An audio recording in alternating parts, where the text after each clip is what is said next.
la capacidad, el nombre, el estado civil, tenemos el patrimonio, la nacionalidad, lo vamos a listar acá para ir retroalimentando, y el domicilio, ¿verdad? El último de ellos que vimos fue lo relativo al de la nacionalidad, y pues al no formar parte del programa, pues quedamos que por lo menos íbamos a ver algunos aspectos básicos respecto a este tema de nacionalidad. Dentro de ellos lo que vimos fue su definición. Y la definíamos como un vínculo jurídico que une a una persona con un Estado. Podríamos agregarle el otro elemento, que la nacionalidad es un atributo de la personalidad que consiste en el vínculo jurídico que une a una persona con un Estado. El tema de la nacionalidad se encuentra regulado principalmente en la Constitución Política de la República y en la Ley de Nacionalidad. Con respecto a la Constitución Política de la República, son algunos artículos muy importantes, que es el artículo 144, 145 y 146 de la Constitución. Ese capítulo se llama Nacionalidad y Ciudadanía, que no son lo mismo. Nacionalidad ya lo definimos, ¿verdad? Un vínculo jurídico que une a una persona con un Estado. El concepto de ciudadanía es parecido, solo que esta lo podemos definir ciudadanía como un vínculo político que une también a una persona con un Estado. Pero la ciudadanía la adquirimos mediante dos condiciones, ¿verdad? Haber cumplido 18 años de edad es la primera. Y la segunda, inscribirnos en el registro de ciudadanos, lo que comúnmente llaman empadronarse, ¿verdad? Pero para que veamos que no es lo mismo. Entonces, nacionalidad, vínculo jurídico que une a una persona con un Estado.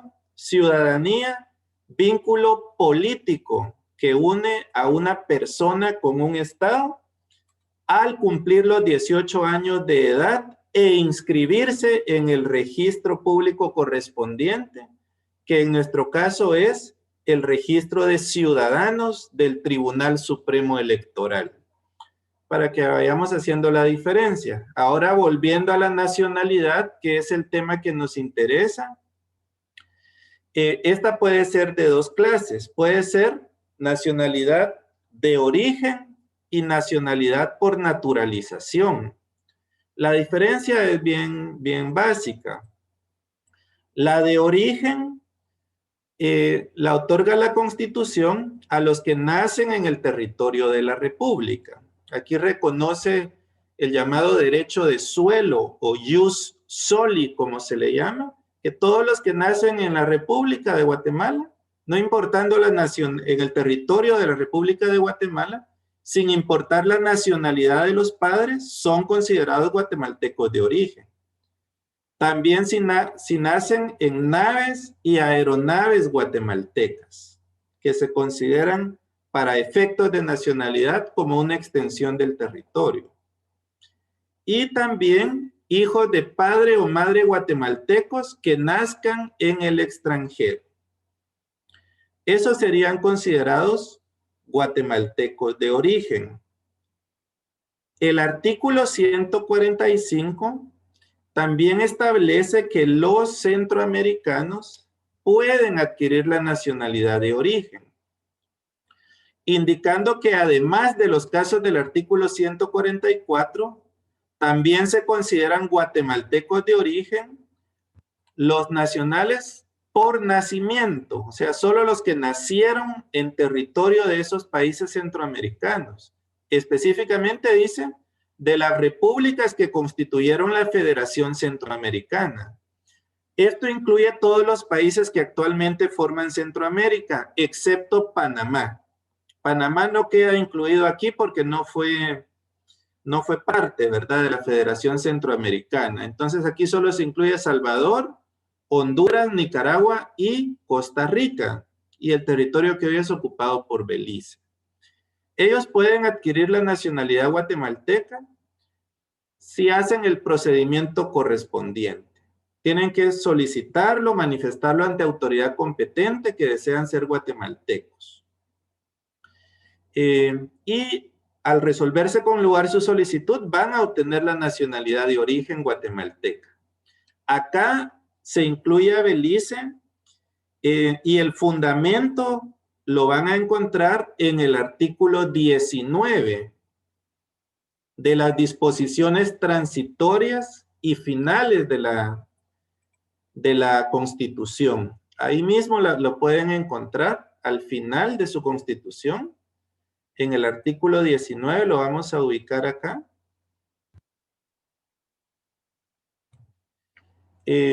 Específicamente es el artículo 19, tercer párrafo de las disposiciones transitorias y finales de la Constitución. Indica que para los efectos de nacionalidad, los beliceños de origen quedan sujetos al régimen que la Constitución establece para los originarios de los países centroamericanos. Entonces, relacionado ese artículo 19 de las disposiciones transitorias y finales con el artículo 145 que estábamos viendo para efectos de nacionalidad de origen. Ahora también es posible que una persona obtenga la nacionalidad guatemalteca no de origen, sino por naturalización. ¿Quiénes quedarían comprendidos aquí? Cualquier otro extranjero que no sea de El Salvador, Honduras, Nicaragua, Costa Rica y Belice. Cualquier otro país que no sea estos también pueden adquirir la nacionalidad guatemalteca, solo que no de origen, sino por naturalización, haciendo el trámite o procedimiento administrativo correspondiente. Y el 147 de la Constitución, lo que mencionábamos de la ciudadanía, que lo van a hacer quienes cumplan 18 años, ¿verdad? Esto era pues para terminar el tema que estábamos viendo en la clase anterior respecto a la nacionalidad como atributo de la personalidad. Entonces es muy importante que veamos, que sepamos el concepto para comenzar de nacionalidad, la diferencia con la ciudadanía, las clases de nacionalidad y quiénes pueden adquirir la nacionalidad de origen y quienes pueden adquirir la nacionalidad guatemalteca por naturalización. Por eso mencionábamos estos temas. Si tuvieran alguna intervención, alguna duda, algún aporte, por favor, pueden tomar la palabra en cualquier momento hoy, sobre todo cuestiones de dudas. Habiendo finalizado entonces con los atributos de la personalidad, hoy vamos a empezar a ver el título 2 del libro 1 del Código Civil relacionado con la familia. Les compartí antes de la clase un video, quizá algunos lo vieron, que pues, nos hablaba respecto a la familia y nos daba una definición doctrinaria de un autor que es Planiol. Y nos decía que la familia doctrinariamente es un conjunto de personas que están enlazadas por vínculos como el matrimonio, como el parentesco o como la adopción. Eso nos da una definición básica y doctrinaria acerca de lo que es la familia, ya que el Código Civil no nos da una definición legal de la misma. Por eso es que acudimos a esa definición doctrinaria. Si se recuerdan, el libro 1 se llama de las personas y de la familia.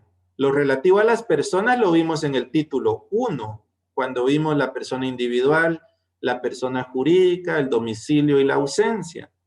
Ahora en el título 2 vamos a ver lo relacionado a la familia. Los temas principales acá son los que ven en pantalla: matrimonio, unión de hecho, parentesco paternidad y filiación, patria potestad, alimentos, tutela y patrimonio familiar. Todos ellos están inmersos en cada uno de los capítulos que conforman el título 2 de la familia del libro 1 del Código Civil. Vamos a empezar por el primero, que es el matrimonio. Y por un tema que vamos a ver ahí, de una vez vamos a ver el tema del parentesco. Hoy empezamos a ver el matrimonio y el parentesco.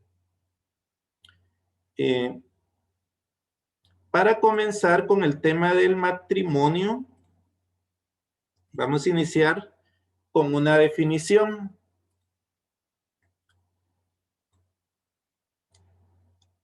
Se puede definir el matrimonio como una institución social por la que un hombre y una mujer se unen legalmente con el ánimo de permanencia y con el fin de vivir juntos, procrear, alimentar y educar a sus hijos y auxiliarse entre sí. El fundamento de esa definición lo encuentran en el primer artículo del título 2, que es el artículo 78 del Código Civil. O sea que aquí sí tenemos una definición legal del matrimonio. Como vemos, nos dice primero que es una institución social. Ahorita vamos a explicar ello. Por la que un hombre y una mujer se unen legalmente.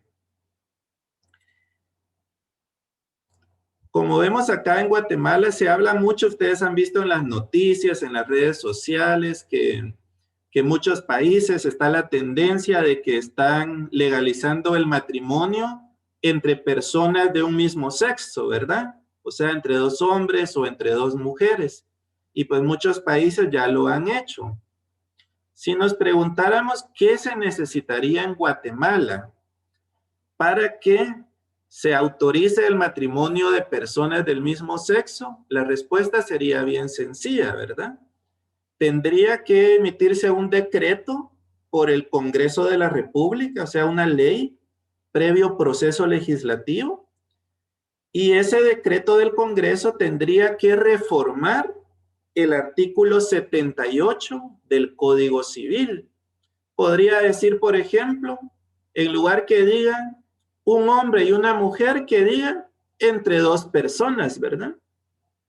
Entonces, si dijera ese artículo, el matrimonio es una institución social por la que dos personas se unen legalmente con el ánimo de permanencia y con el fin de vivir juntos y auxiliarse entre sí, podríamos decir así de sencillo, ya se establecería acá en Guatemala la posibilidad de celebrarse matrimonios entre personas del mismo sexo, ¿verdad? Pero en la actualidad, el artículo 78 indica que es entre un hombre y una mujer, excluyendo la posibilidad de que pueda autorizarse un matrimonio entre dos hombres o entre dos mujeres, ¿verdad? Ahorita vamos a ir explicando cada uno de los elementos. Dentro de este mismo artículo 78 tenemos también los fines del matrimonio. Si queremos enumerar los fines del matrimonio serían: 1, vivir juntos; 2, procrear, alimentar y educar a sus hijos; y 3, auxiliarse entre sí. Esos serían los fines del matrimonio. El otro, bueno, otro tema que vamos a ver se refiere a las teorías que estudian la naturaleza jurídica del matrimonio. Y se habla de 3 teorías. Tenemos la teoría del contrato, la teoría del acto jurídico mixto y la teoría de la institución social. Esta última está subrayada porque es la teoría que aplica en Guatemala. Un contrato, es decir, para la teoría del contrato, el matrimonio no es más que un contrato. Un contrato podríamos decir que es un medio a través del cual se pueden adquirir obligaciones, ¿verdad? Es una de las principales fuentes de obligaciones acá en Guatemala. Entonces, cuando hacemos un contrato, nosotros pactamos ciertos derechos y obligaciones para las partes que intervienen. Esto no podría ser en Guatemala el matrimonio un contrato por una situación. Los que van a contraer matrimonio no tienen ese libre albedrío de poder pactar cuáles son los derechos y cuáles son las obligaciones que van a contraer como consecuencia del matrimonio. Eso no se puede en Guatemala. ¿Por qué razón? Porque aquí los derechos y las obligaciones que se originan o nacen del matrimonio ya se encuentran establecidas en la ley. Específicamente, los vamos a encontrar si tienen ahí su Código Civil. Del artículo 108 al 115 hay un párrafo que indica deberes y derechos que nacen del matrimonio. Ahí ya están establecidos esos derechos y deberes principalmente, pero no son los únicos. Dispersos en el Código Civil hay una serie de derechos más que se van a originar del matrimonio. Entonces, cuando en Guatemala dos personas deciden contraer matrimonio, no pueden pactar ellos escoger o pactar qué derechos y obligaciones van a contraer, sino que eso ya están en la ley. Y las personas al contraer matrimonio lo que hacen es adherirse a esos derechos y obligaciones que ya se encuentran establecidos en la ley. Por eso se dice que aquí aplica la teoría de la institución social. En la Constitución Política de la República, la vamos a compartir acá para ver ese artículo. Si ustedes se recuerdan, uno de los principales artículos de la Constitución lo tenemos en el título, en el artículo 1, perdón, nos indica: el Estado se organiza para proteger a la persona, y luego nos menciona a la familia. O sea, la familia goza de protección por parte del Estado. Y una de las formas de protegerla es a través del establecimiento de normas especiales que regulen el matrimonio. Pues recordemos que ahí sí que, como se dice, el matrimonio es la base de la familia y la familia es la base de la sociedad. La sociedad es uno de los principales elementos del Estado.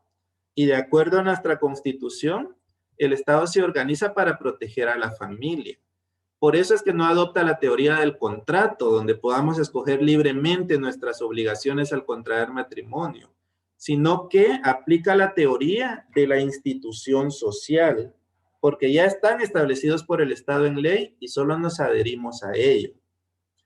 Hay una que es como integradora, que es la teoría del acto jurídico mixto, porque nos dice que por un lado, cuando dos personas pues no están obligadas a contraer matrimonio, y si deciden hacerlo, lo hacen en base a su principio de autonomía de la voluntad. Ellos voluntariamente van a decidir contraer matrimonio, nadie los está obligando.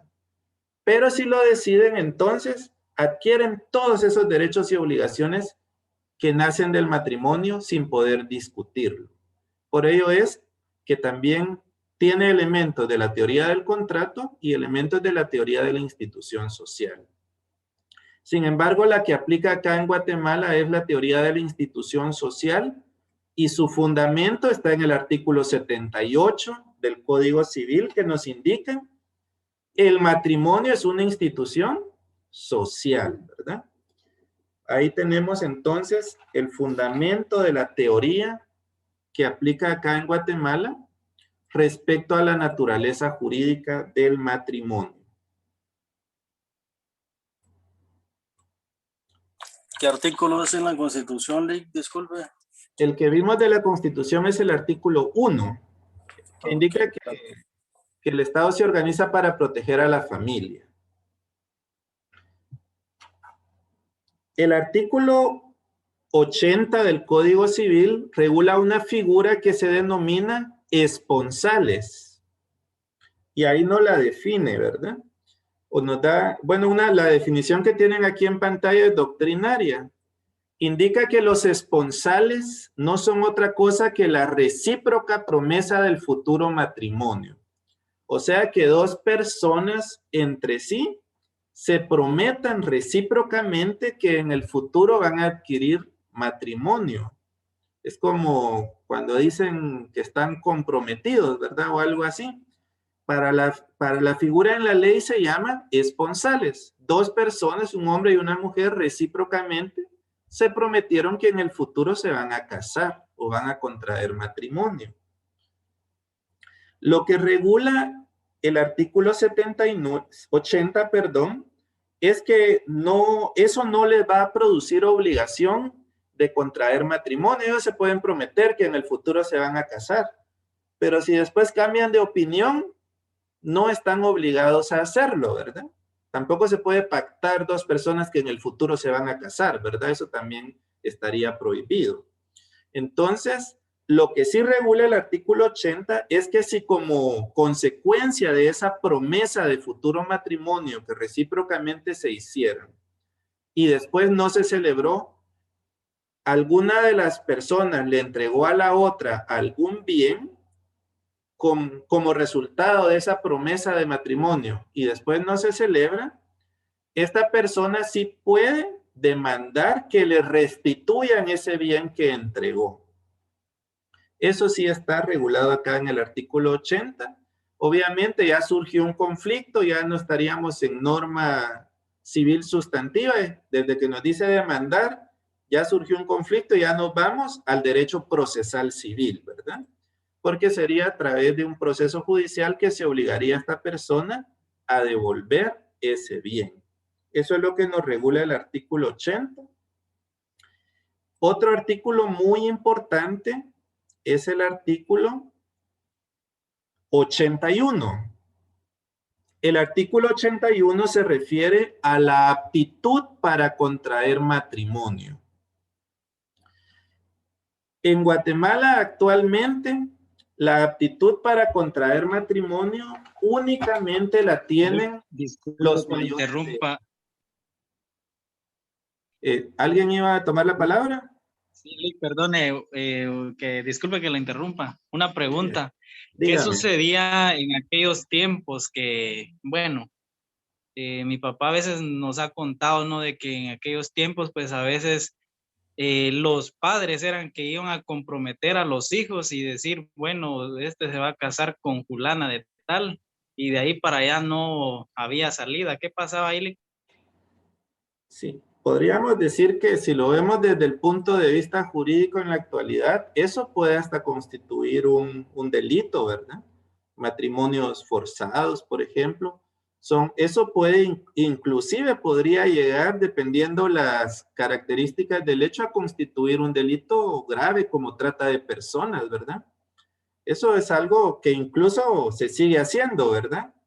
En algunos lugares, pero sí permitido por la ley no está, ¿verdad?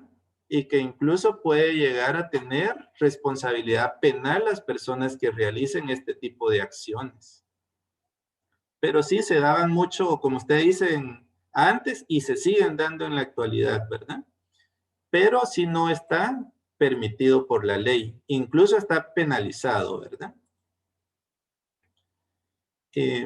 En cuanto a la aptitud, aquí también ha evolucionado bastante la ley. Fíjense que todavía, cuando yo empecé a estudiar el Código Civil, cuando yo iba al tercer semestre también de la carrera, me acuerdo que cuando me dieron este tema, las mujeres podían casarse a los 12 años, cuando yo estudié, ¿verdad? Así estaba el Código Civil.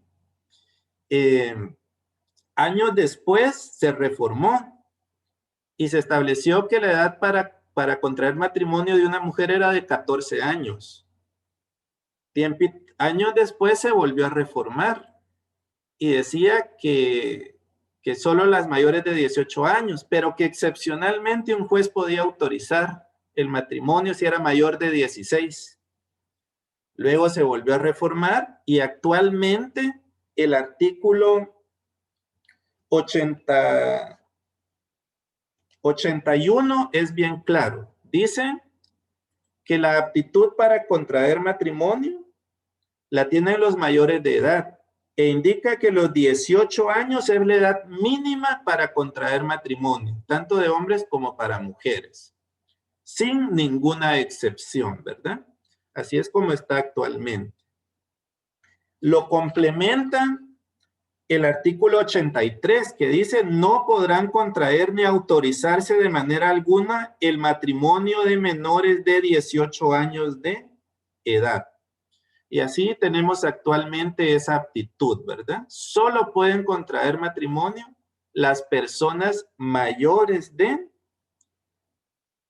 18 años, que es algo que ha evolucionado en los últimos 20 años, ¿verdad? Hasta lograr que personas menores de edad no se pudieran casar, como sucedía antes. Vamos a ver el otro tema. Hay un tema muy importante acá, que así como vimos quienes tienen aptitud para contraer matrimonio, también hay otro tema que regula el Código Civil que nos dice quiénes no tienen aptitud para contraer matrimonio. Y aquí lo vamos a agrupar en 3 grupos. Para comenzar, ya vimos que la aptitud los tienen los mayores de 18 años. ¿Qué significa eso? Para comenzar, que los menores de 18 años, es decir, niños, niñas y adolescentes, definitivamente no tienen aptitud, ¿verdad?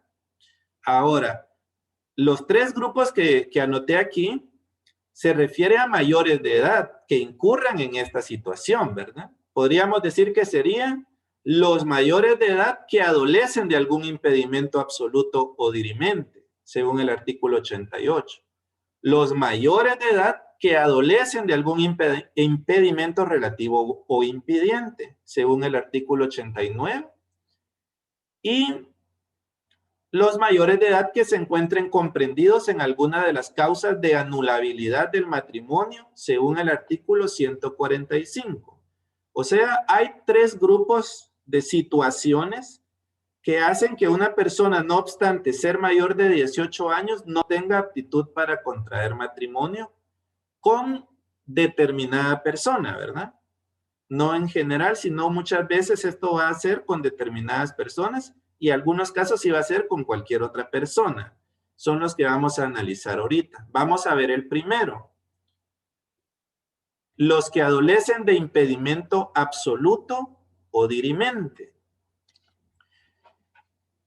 El fundamento de esto es el artículo 88. Se pueden colocar en su código, en ese artículo 88. Si ustedes gustan, arriba del artículo 88 o abajo de donde dice impedimentos para contraer matrimonio, les recomiendo que le escriban impedimentos absolutos o dirimentes. Así en el futuro, cuando vuelvan a ver su artículo 88, saben que ahí están esos impedimentos absolutos o dirimentes.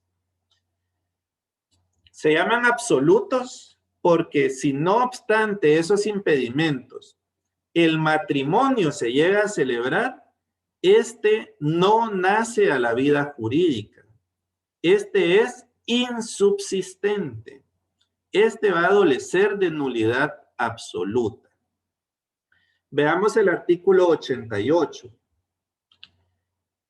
Indica, tienen impedimentos absolutos para contraer matrimonio, y lo primero que nos dice son los parientes consanguíneos en línea recta y en lo colateral, hermanos y medios hermanos. Nos habla aquí del parentesco. Para que entendamos bien este impedimento absoluto, que nos dice que si son parientes consanguíneos o colaterales, no pueden contraer matrimonio entre sí, y si lo hacen, ese matrimonio no nace a la vida jurídica, es insubsistente. Vamos a ver primero qué es el parentesco. ¿Qué es el parentesco por consanguinidad? ¿Qué es el parentesco por consanguinidad en línea recta y en línea colateral? Vamos a adelantarnos un poquito a ese tema para que entendamos este impedimento absoluto.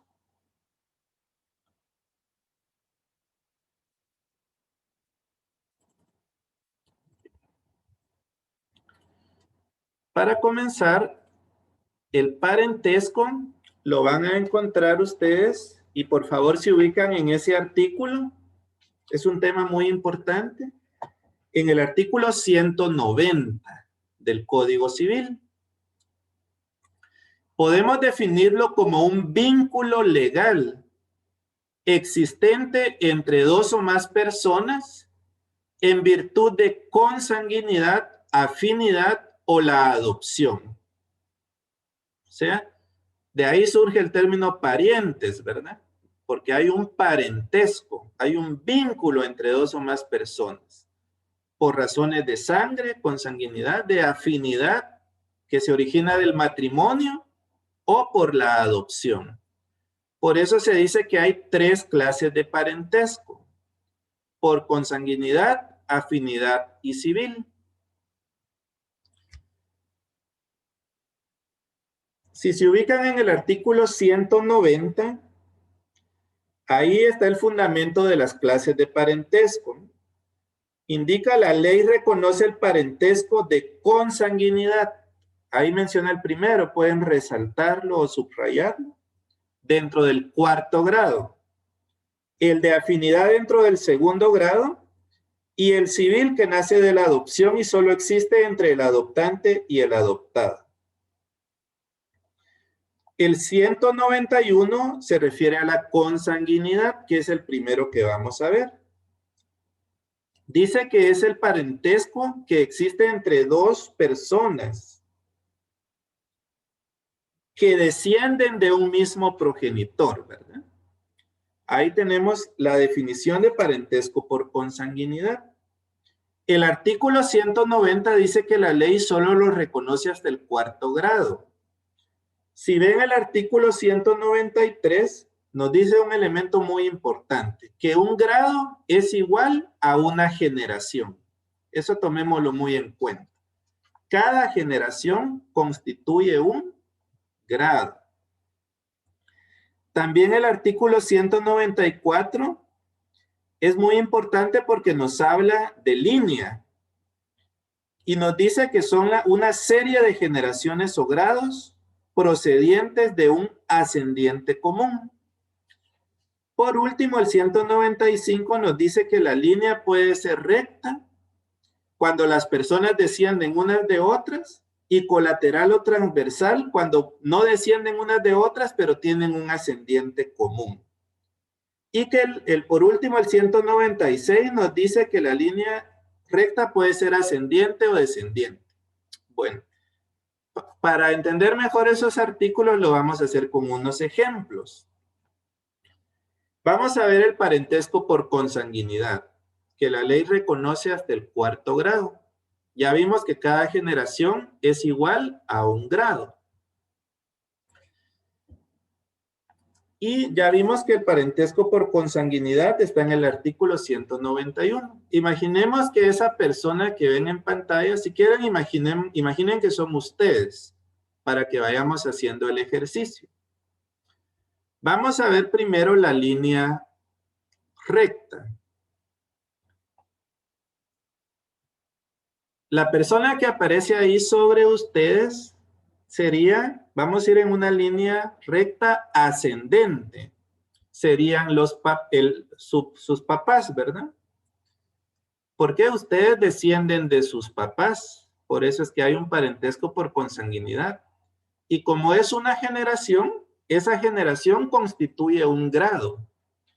Entonces, si yo les pregunto qué parentesco tienen ustedes con sus padres, la respuesta, tomemos en cuenta 3 aspectos.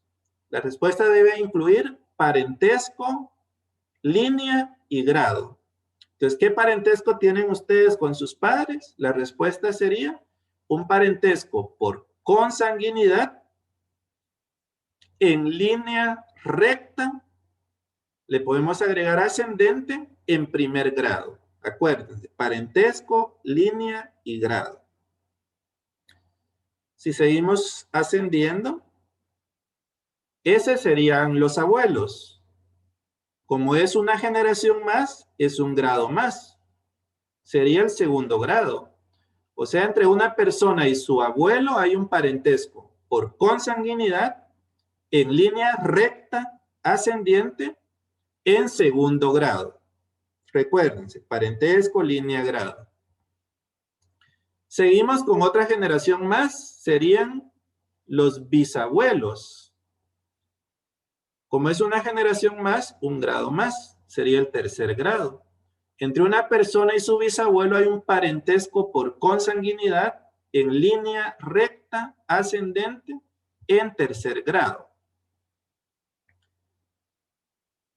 Uno más sería los tatarabuelos. Como es una generación más, un grado más. Entonces, ¿qué parentesco hay entre una persona y su tatarabuelo? ¿Alguien que pudiera dar la respuesta? Por favor. Por consanguinidad, Lick, pero en cuarto grado. Recuérdense que en su respuesta Por traten de incluir consanguinidad, en línea recta de cuarto grado. Muy bien, así es. Parentesco, línea y grado, ¿verdad? Entonces, hay un parentesco por consanguinidad en línea recta ascendente en cuarto grado. ¿Y qué dice el artículo 190? La ley solo reconoce el parentesco por consanguinidad hasta el cuarto grado. Por eso ahí paramos. Los demás, ya la ley ya no los reconoce como parientes, ¿verdad? Pero también hay una línea recta descendiente. En este caso nos volvemos a ubicar acá, en el que está, el que quedamos que vamos a identificarnos como nosotros. Y ese que aparece ahí abajo sería un hijo, ¿verdad? Entonces, como es un hijo, es una generación más, es un grado, ¿verdad? Estaríamos hablando que entre una persona y su hijo hay un parentesco por consanguinidad en línea recta descendiente en primer grado. Luego, este que aparece acá son los nietos. Una generación más, un grado más. ¿Alguien que dé ahí el parentesco entre una persona y su nieto? Por favor. Sería línea recta descendiente en segundo grado, Lick. Así es. Solo agreguemos parentesco por consanguinidad. Parentesco por Así es. En línea recta descendiente en segundo grado. Entonces, hijos, nietos, estos, aquí ya serían los bisnietos, los hijos de los nietos. Una generación más, un grado más. Entonces, un parentesco entre una persona y su bisnieto sería un parentesco por consanguinidad en línea recta descendiente en tercer grado. Acuérdense siempre de eso. Parentesco, línea y grado. Y luego serían los tataranietos. Una generación más, un grado más, ¿verdad? Entre una persona y su tataranieto, lo mismo. Parentesco por consanguinidad en línea recta descendiente en cuarto grado. Y hasta ahí reconoce la ley.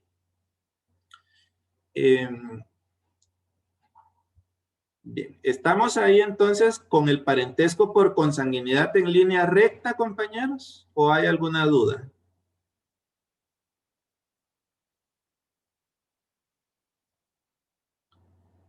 Está claro, Estamos, no, Lick. licenciado, está bien claro. Miremos el artículo 195. Dice que no solo hay una línea recta. O sea, la línea recta dice cuando las personas descienden unas de otras, como en el ejemplo que estamos viendo. Pero también hay una línea colateral o transversal, porque no descienden unas de otras, pero provienen de un ascendiente en común. O sea, tienen un ascendiente en común, aunque no desciendan unas de otras. Ellos también son parientes por consanguinidad, solo que no en línea recta, sino en línea colateral o transversal. Y ahí también la ley reconoce el parentesco por consanguinidad hasta el cuarto grado, tanto en la línea recta como en la línea colateral o transversal. Vamos a ver unos ejemplos para entenderlo mejor. la persona que aparece acá está a la par de ustedes porque es un hermano. Ustedes y su hermano o hermana no descienden unos de otros, ¿verdad? Pero tienen un ascendiente común. Si ustedes se ponen a buscar quién es el ascendiente común entre ustedes y su hermano, por lógica, ¿quién es? Los padres, ¿verdad?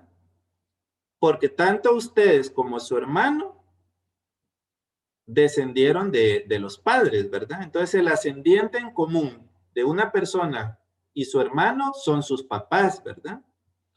Entonces, para establecerlo, el artículo 197 nos da la respuesta. Indica que en la línea colateral los grados se cuentan igualmente por generaciones. Cada generación es igual a un grado, en otras palabras. Pero indica subiendo desde la persona cuyo parentesco se requiere comprobar hasta el ascendiente común y bajando desde este hasta el otro pariente. Entonces nos ubicamos donde estamos nosotros. Ya ubicamos al ascendiente en común con un hermano que son los papás. Entonces subimos al papá, a los papás que son los ascendientes comunes, un grado. Y luego bajamos hacia el hermano, segundo grado, ¿verdad? Entonces, si queremos responder a la pregunta ¿qué parentesco hay entre una persona y su hermano? Sería, hay un parentesco por consanguinidad en línea colateral en segundo grado. Aquí también sería parentesco, línea y grado. Ahora, si vemos este que aparece acá, es un hijo de un hermano. O sea, podríamos decir es un sobrino de nosotros, ¿verdad? Entonces, ¿qué parentesco hay entre una persona y su sobrino? O al revés, ¿verdad? Sí. Estaríamos hablando que entre una persona y su sobrino, aquí la clave es buscar quién es el ascendiente común. Y el ascendiente común entre una persona y su sobrino, si lo ubican aquí, van a ser los papás, ¿verdad? Nuestros papás son el ascendiente en común que tenemos con nuestros sobrinos. Entonces, subimos a los papás, primer grado. Bajamos a nuestros hermanos, segundo grado. Y bajamos a nuestros sobrinos, tercer grado, ¿verdad? Entonces, entre un sobrino y ustedes, el parentesco sería por consanguinidad en línea colateral o transversal en tercer grado. Luego siguen estos que aparecen aquí, este que aparece acá, son los hijos de los sobrinos. Como ven, todavía la ley los reconoce como parientes. O sea, es más pariente un hijo de un sobrino que un hijo de un primo, como vamos a ver acá más adelante. Entonces, los hijos de los sobrinos aún son parientes consanguíneos dentro del cuarto grado. Igual entre un hijo de un sobrino y ustedes, el ascendiente común van a ser los padres de ustedes, ¿verdad? Subimos al padre, un grado, bajamos al hermano, segundo grado, bajamos al sobrino, tercer grado, y bajamos al hijo del sobrino, cuarto grado. Y hasta ahí reconoce la ley el parentesco por consanguinidad en línea colateral. Otro ejemplo que podemos mencionar es el caso de un tío. El que aparece aquí es un tío. Entre un tío y ustedes, o una persona con la que se quiere determinar el parentesco, tenemos que buscar quién es el ascendiente común. No es mi papá porque mi papá sí es mi ascendiente, pero no es ascendiente de mi tío, ¿verdad? Son hermanos. Entonces el ascendiente en común entre una persona y su tío van a ser los abuelos, ¿verdad? Él es ascendiente de los dos. Entonces tenemos que subir a los abuelos y luego bajar al tío. Si subimos al abuelo, Perdón, subimos al papá, primer grado. Subimos a los abuelos, segundo grado. Bajamos al tío, tercer grado. Hay un parentesco por consanguinidad en línea colateral en tercer grado. Los hijos de los tíos, que aparece aquí, es un primo. Los primos, como vemos, también entre una persona y su primo, el ascendiente común son los abuelos. Tenemos que subir al abuelo y bajar al primo. Subiendo a los padres, primer grado, a los abuelos, segundo grado, bajamos a los tíos, tercer grado, bajamos a los primos, cuarto grado, y hasta ahí reconoce la ley. Ya los hijos de los primos ya no los reconoce la ley como parientes. Son como parientes dentro del quinto grado, pero eso ya no lo reconoce la ley, ¿verdad? Otro ejemplo que podríamos mencionar, el que vemos acá, es un hermano de un abuelo. Ellos todavía son parientes por consanguinidad en la línea colateral, porque si quieren buscar el ascendiente común entre ustedes y un hermano de un su abuelo, ¿quién sería el ascendiente común? El bisabuelo, ¿verdad? Entonces subimos hacia el bisabuelo. Padres, primer grado. Abuelos, segundo grado. Bisabuelos, tercer grado. Y hermano del abuelo, cuarto grado. Y hasta ahí reconoce la ley el parentesco por consanguinidad en línea colateral o transversal. Regresando al artículo que estábamos viendo, ya habiendo entendido quiénes son parientes por consanguinidad, tanto en línea recta como en línea colateral o transversal, entonces el artículo 88 del Código Civil numeral 1 nos dice que tienen un impedimento absoluto para contraer matrimonio todos los parientes consanguíneos en línea recta. O sea, todos estos, ¿ven? Ellos son los parientes consanguíneos en línea recta. Entre ellos no pueden contraer matrimonio. No puede contraer matrimonio una persona con sus papás, con sus abuelos, bisabuelos, tatarabuelos, o con sus hijos, o con sus nietos, o con sus bisnietos, o con sus tataranietos. No se puede, ¿verdad? Ese es el impedimento absoluto a que se refiere el artículo 88, numeral primero.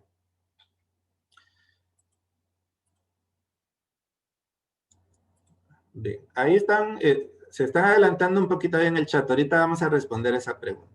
Primero vamos donde dice los parientes consanguíneos en línea recta. Ahí estamos claros, ¿verdad? Entre todas estas personas no se puede.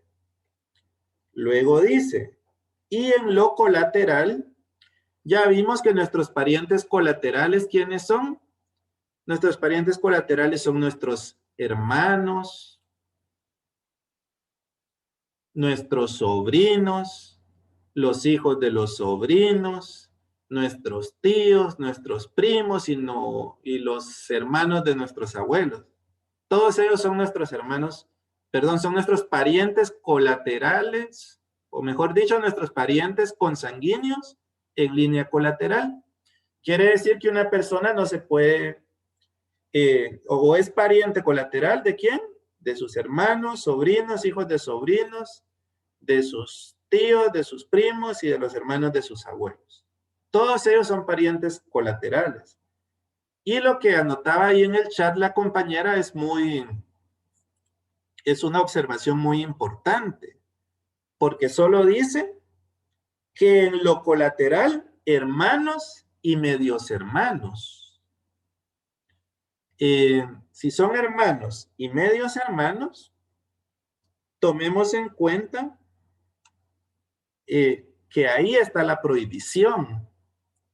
No pueden casarse entre hermanos o entre medios hermanos, pero no incluye a todos los demás parientes consanguíneos en línea colateral ¿Eso qué significa? Que si interpretamos en sentido estricto, no está prohibido que una persona se case con su sobrino, o con el hijo de su sobrino, o con su tío, o con su primo. Eso no lo está prohibiendo, ¿verdad? El artículo 88, numeral primero, porque solo dice que de todos los parientes colaterales, solo hay impedimento entre hermanos y entre medios hermanos, ¿oye?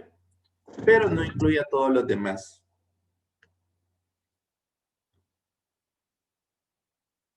Bien. ¿Estamos ahí con esa prohibición, compañeros? Sí, Lick, ya quedó claro.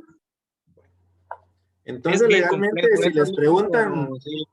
si se puede casar una persona con su sobrino, ¿hay prohibición o no hay prohibición? ¿Se No, puede Lick, casar? no hay.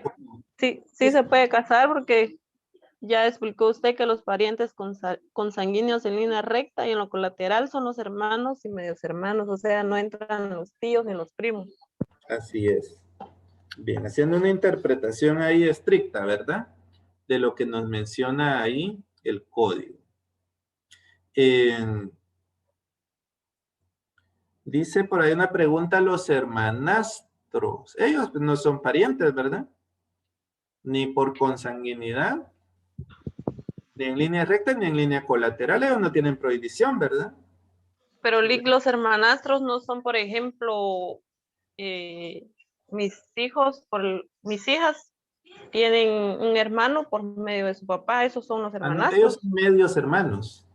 Y Ellos son entonces medios los hermanos. hermanastros, ¿cuáles son? Por A los- ejemplo, o mi sea, papá se casó con otra mujer que ya tenía hijos. ajá, Algo. pero ellos no son Esos, parientes.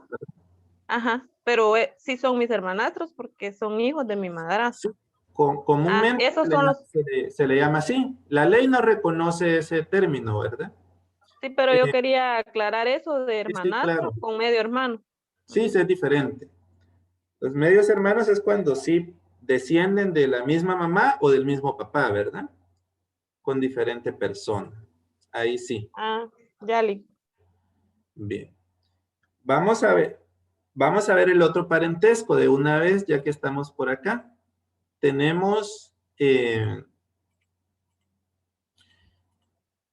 que hay un parentesco por afinidad. El artículo 190 que habíamos visto nos indica que el de afinidad, la ley solo lo reconoce dentro del segundo grado. Entonces, y el artículo 192 dice que la afinidad es un parentesco, es un vínculo que une a un cónyuge con el otro y sus respectivos parientes consanguíneos. O sea, el parentesco por afinidad nace del matrimonio. O sea, si alguien no está casado, no tiene parientes por afinidad. Solo cuando la persona se casa, allí nace el parentesco por afinidad. Eso significa que cuando el matrimonio se disuelve, por ejemplo, a través del divorcio, se acaba también el parentesco por afinidad con esas personas, ¿verdad? Es un parentesco que nace con el matrimonio, pero también cuando se disuelve el matrimonio, también dejan de ser parientes por afinidad. Entonces veamos, este también puede ser en línea recta y en línea colateral. Para comenzar, cuando estas dos personas que están aquí entre los rectángulos son los cónyuges. Cuando dos personas se casan, ellos son parientes por afinidad. Pero indica el artículo 190, la parte final, que no forman grado. Entonces aquí solo no forman grado. Entonces, ¿qué parentesco tienen un cónyuge con el otro? Recíprocamente, podríamos decir. Tienen un parentesco por afinidad. Ahí no hablamos de grado. Ni de línea, ¿verdad? Pero el artículo 192 dice que ese parentesco no solo hay con el otro cónyuge, sino con los parientes consanguíneos de mi cónyuge. Entonces, pero solo hasta el segundo grado.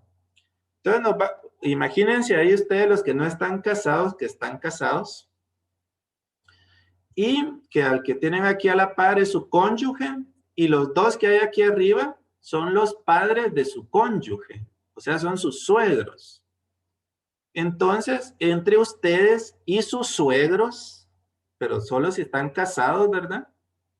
No solo porque les digan suegros. Hay un parentesco por afinidad en primer grado. Podríamos decir en línea recta ascendiente, en primer grado. Los que hay acá hasta arriba son los abuelos de su cónyuge. Entonces, subimos a los suegros, primer grado, subimos a los papás de los suegros, segundo grado. Hasta ahí reconoce la ley el parentesco por afinidad. En línea recta ascendente. Ahora si vemos el parentesco por afinidad en línea recta descendente, estos que vemos aquí abajo, ¿sí pueden ver mi cursor del mouse, compañeros? En su pantalla. Sí. Vale.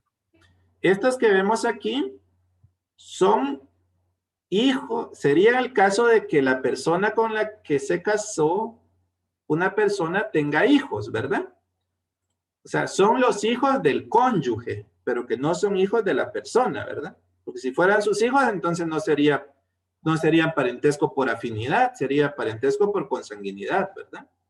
Son los hijos del cónyuge. O sea que una persona se casó con otra persona que tenía hijos, ¿verdad? Entonces, con los hijos de mi cónyuge, se tendría un parentesco por afinidad en línea recta descendente en primer grado.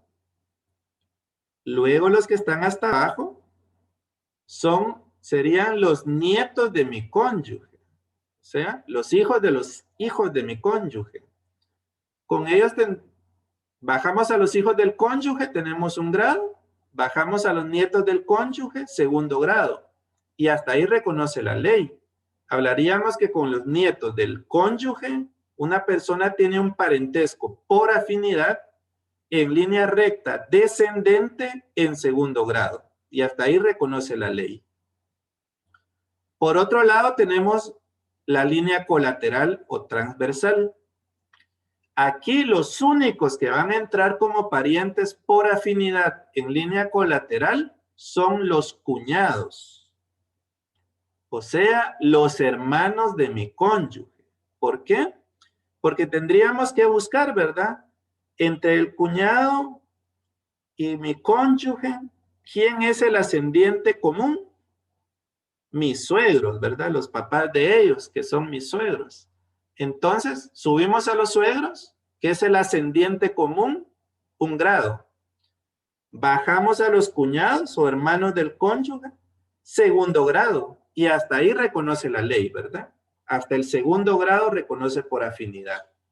Entonces, entre una persona y su cuñado, hay un parentesco por afinidad en línea colateral en segundo grado. Y esos son los parientes por afinidad. Bien, regresemos al artículo 88, numeral segundo. Indica que también tienen impedimento absoluto o dirimente para contraer matrimonio. Dice ascendientes y descendientes que hayan estado ligados por afinidad, que hayan estado ligados en el pasado, aunque ya no lo sean, porque si lo son actualmente no se puede, ¿verdad? Ahí vamos a ver por qué, porque si yo ya estoy casado con la hija, no me puedo casar, no se puede volver a casar otra vez, ¿verdad? O sea, si estoy casado con la persona, obviamente no me puedo casar con ninguna otra persona más, ¿verdad? Eso es lo que dice el siguiente numeral. Pero si ya me divorcié de mi cónyuge, esta prohibición dice que no me puedo casar con los que fueron en el pasado mis parientes por afinidad. Habla de ascendientes y descendientes que hayan estado ligados por afinidad. O sea, me prohíbe que si yo me divorcié, que ahora me case con mis ex suegros, o que me case con los hijos de mi cónyuge, o con los nietos, o con los nietos de mi cónyuge. Eso sí me lo prohíbe la ley, ¿verdad? Porque habla de ascendientes y descendientes que hayan estado ligados por afinidad, aunque ya no lo estén. Ahora, con los cuñados sí se pueden casar, ¿verdad? Porque ya ven que ahí no menciona a los colaterales. Solo menciona ascendientes y descendientes. O sea, solo menciona suegros, papás de los suegros, hijos del cónyuge y nietos del cónyuge. Aunque ya se hayan divorciado de su cónyuge, no pueden casarse con ellos. Pero a los cuñados sí. Estos no están incluidos en la prohibición, ¿verdad? Estamos ahí, compañeros, con el parentesco por afinidad y la relación que hacemos con el impedimento absoluto para contraer matrimonio. ¿O hay alguna duda? No, Lick. Lick, una consulta. Diga, compañera. Tengo una duda. ¿Y mi mamá se puede casar con mi suegro? Vamos a ver. Nos vamos a ubicar con usted.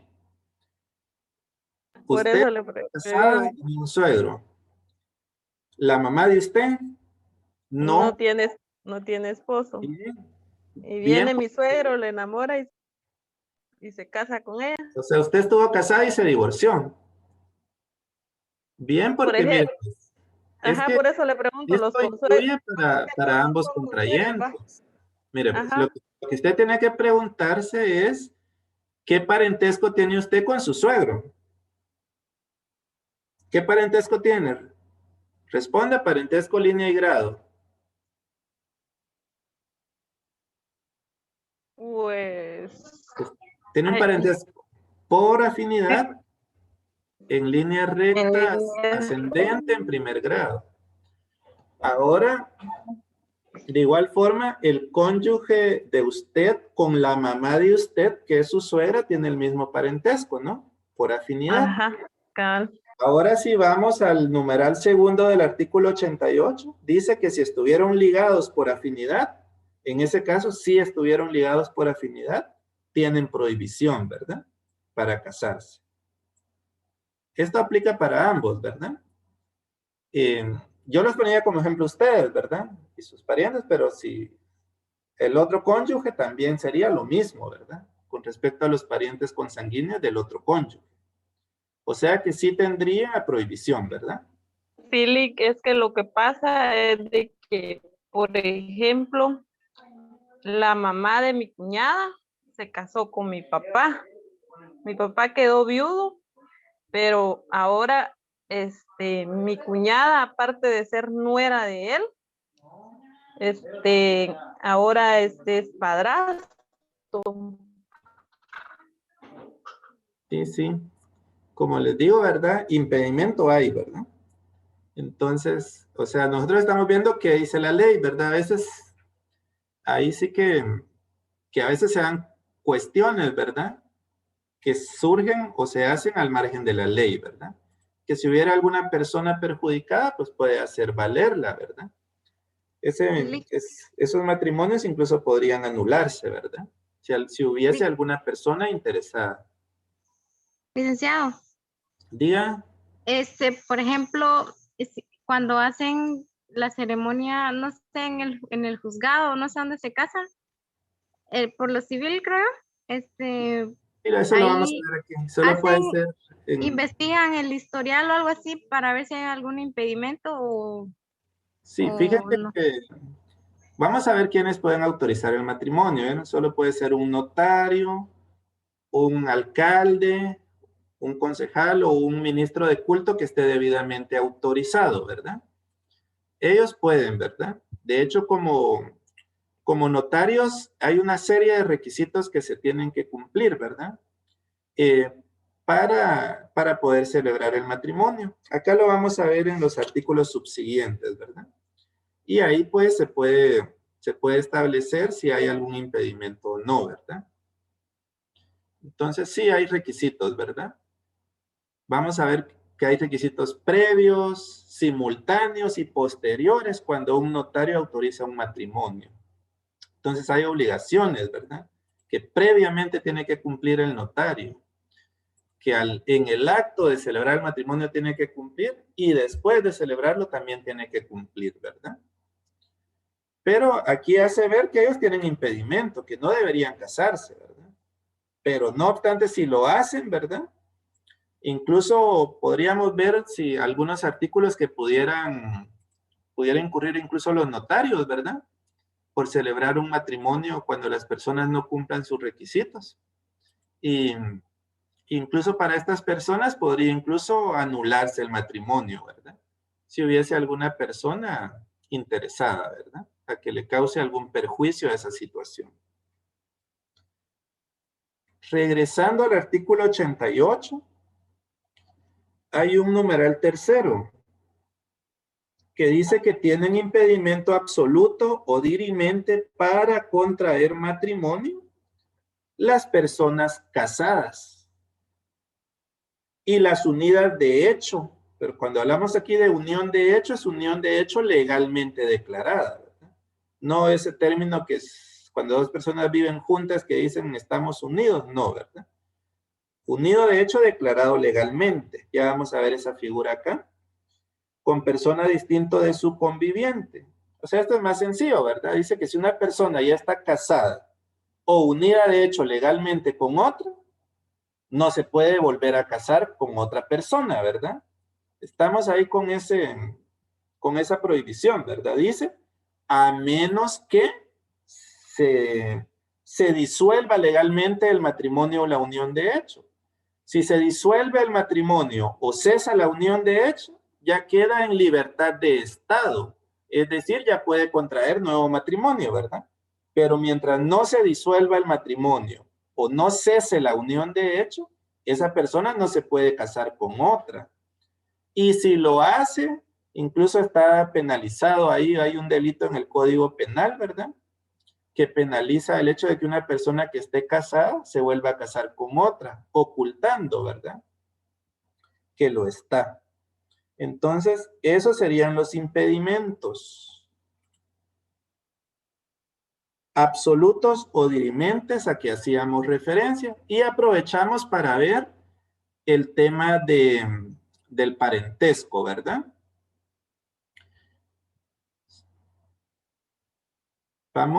Les voy a compartir un enlace para que puedan registrar su asistencia, compañeros. Denme un minuto, ahorita se los comparto.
Bien, ahí les compartí, compañeros,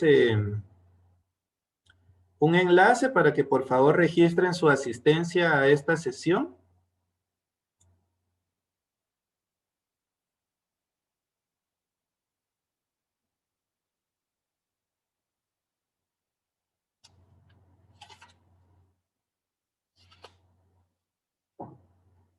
Bien, por ahí pregunta alguien que si la persona está casada en otro país y luego viene a Guatemala y se casa, ¿verdad? Esa prohibición subsiste, ¿verdad, compañeros? La prohibición continuaría subsistiendo. Incluso por ahí hay un artículo que es el 86, que indica que el matrimonio que se celebró fuera del territorio nacional, en la forma y con los requisitos que en el lugar de su celebración establezcan las leyes, producirán todos sus efectos en la República.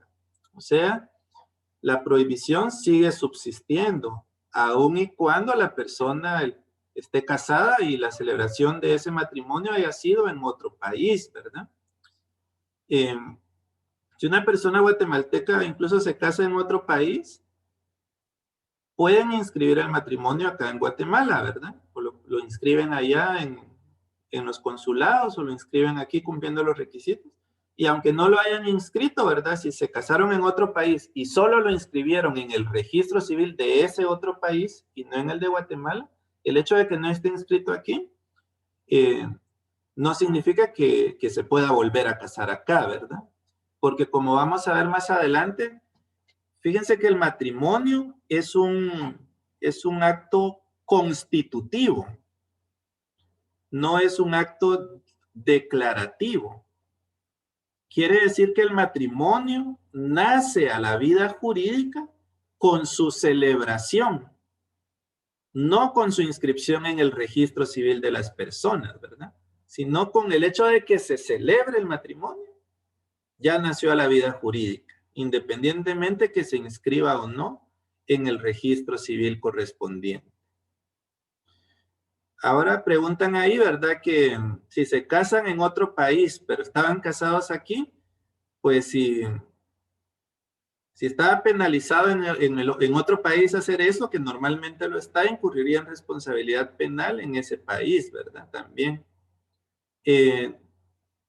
Aquí subsistiría, ¿verdad? Porque la única forma, lo que habría para esa persona si se vuelve a casar es responsabilidad penal, ¿verdad? Pero no, eso no disuelve los matrimonios anteriores.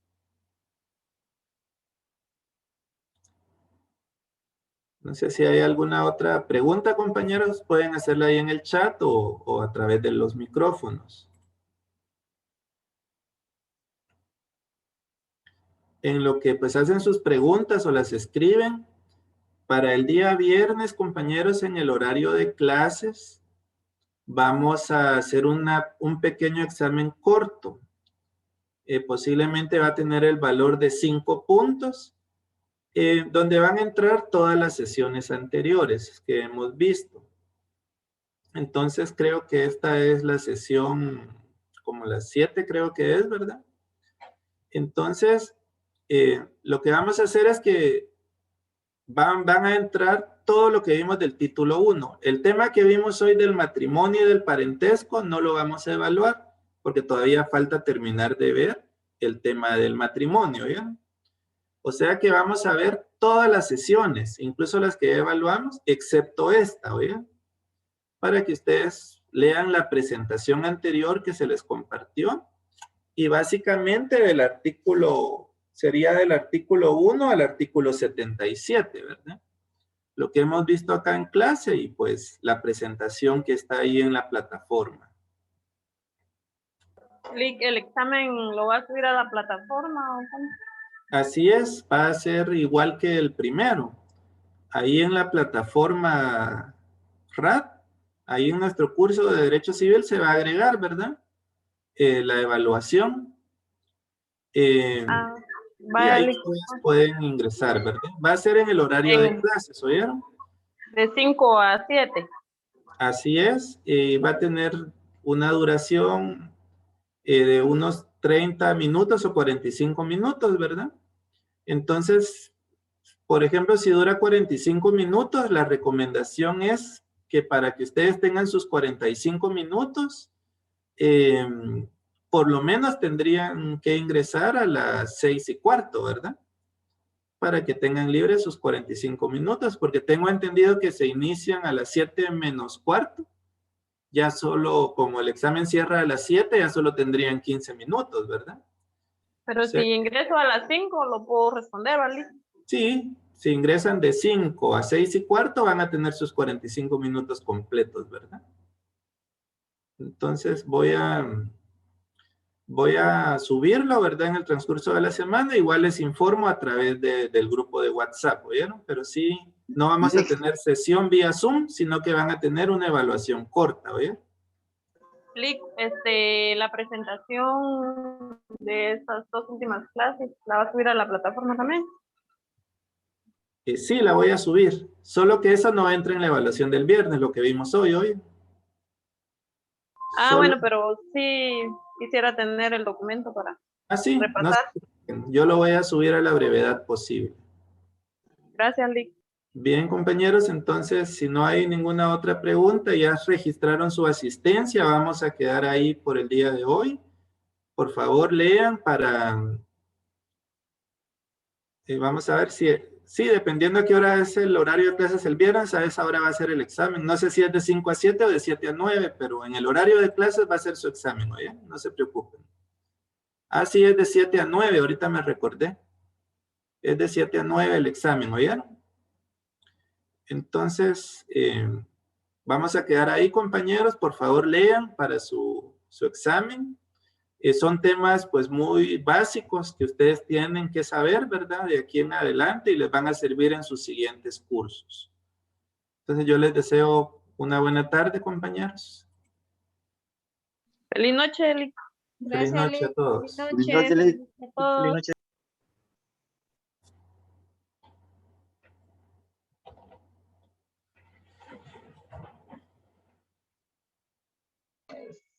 Sí, le veo cuestión de